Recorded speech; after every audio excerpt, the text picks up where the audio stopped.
12 ಲಕ್ಷದಲ್ಲಿ tender ಆಗಿ ತೆಗೆದುಕೊಂಡು ಒಳ್ಳೆಯ ಸುಸಜ್ಜಿತವಾದಂಥ ರೀತಿಯಲ್ಲಿ ಎಲ್ಲರಿಗೂ ಅನುಕೂಲ ಆಗ್ತಕ್ಕಂಥ ರೀತಿಯಲ್ಲಿ ಮೊದಲು ಏನಪ್ಪ ಅಂದರೆ ಎಲ್ಲರೂ ನೀವು ಸಣ್ಣ ದಾರಿಗೆ ಹಣಗೆ ಹೋಗ್ತಿದ್ರಿ, ಮಳೆ ಬಂದಾಗ ಕೈಯಾಗಿ ಚಪ್ಪಲಿ ಹಿಡ್ಕೊಂಡು ಹೋಗ್ತಕ್ಕಂಥ ಪರಿಸ್ಥಿತಿ. ಇವತ್ತು ತಮ್ಮೆಲ್ಲರ ಆಶೀರ್ವಾದದಿಂದ ನನಗೆ ಆಶೀರ್ವಾದ ಮಾಡಿದ್ದೀರಿ, ಶಾಸಕರನ್ನಾಗಿ ಮಾಡಿದ್ದೀರಿ.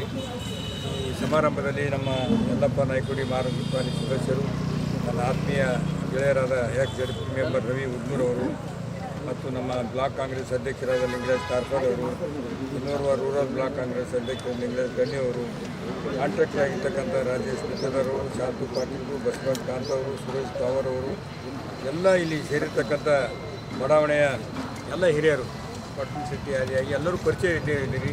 ಎಲ್ಲ ತಾಯಂದಿರು ಕೂಡ ಭಾಳ ಉತ್ಸಾಹದಿಂದ ಅವ್ರಿಗೆ ಖುಷಿಯಾಗಿದೆ. ನಮ್ಮ ಓಣಿ ರಸ್ತೆ ಆಗ್ಯದ ಅಂತ ಹೇಳಿ ನಿಜವಾಗಿ ಕೂಡ ಹೆಣ್ಮಕ್ಳು ತಮ್ಮ ಮುಂಜಾನೆ ಎದ್ದು ಕೆಲಸ ಬಿಟ್ಟು ಬರಬೇಕಾದ್ರೆ ಸುಮ್ಮನೆ ಬರೋದಿಲ್ಲ. ಅವರಿಗೂ ಕೂಡ ಆನಂದ ಆಗಿ ಇವತ್ತು ದಿವಸ ಬಂದಿದ್ದಾರೆ. ಇವತ್ತು ತಮ್ಮೆಲ್ಲರ ಆಶೀರ್ವಾದದಿಂದ ಈ ಒಂದು ಅವಕಾಶ ಸಿಕ್ಕಿದೆ ನಮ್ಮ ಕೆಲಸ ಮಾಡಲಿಕ್ಕೆ. ಮುಂದಿನ ಸಲನೂ ಯಲ್ಲಾಪುರ ಯಾವತ್ತು ತೋರಿಸ್ತಾರೆ ಅಲ್ಲಿ ನಾವು ಅಮೌಂಟ್ ಕೊಡ್ತೀವಿ. ಅಲ್ಲಿ ಏನಪ್ಪ ಅಂದರೆ ರಸ್ತೆ ಆಗಲಿ, ಮೊದಲದಾಗಲಿ, ಗಾರ್ಡನ್ ಅಭಿವೃದ್ಧಿ ಆಗಲಿ ಹಂತವಾಗಿ ನೀವೇನು ಜವಾಬ್ದಾರಿ 5 ವರ್ಷ ತನಕ ನನಗೆ ಅವಕಾಶ ಮಾಡಿಕೊಟ್ಟಿರಿ. ನಮ್ಮ ಎಲ್ಲೆಲ್ಲಿ ಬೇಡಿಕೆ ಇರ್ತದೆ ಅದರ ಪ್ರಕಾರ ಏನು ಬಂದರೆ ಈಡೇರಿಸ್ಕೊಟ್ಟು ಹೋಗ್ತೀವಿ ಅಂತ ಹೇಳಿ ಭಾಳ ಉತ್ಸಾಹದಿಂದ ನನ್ನನ್ನು ಕರೆಸಿ ಸನ್ಮಾನಿಸಿ 2 ಮಾತನಾಡಲಿಕ್ಕೆ ಅವಕಾಶ ಮಾಡಿಕೊಡ್ತೀರಿ. ತಮಗೆಲ್ಲರಿಗೂ ವಂದಿಸಿ ನನ್ನ ಮಾತು ಮುಗಿಸ್ತೀನಿ.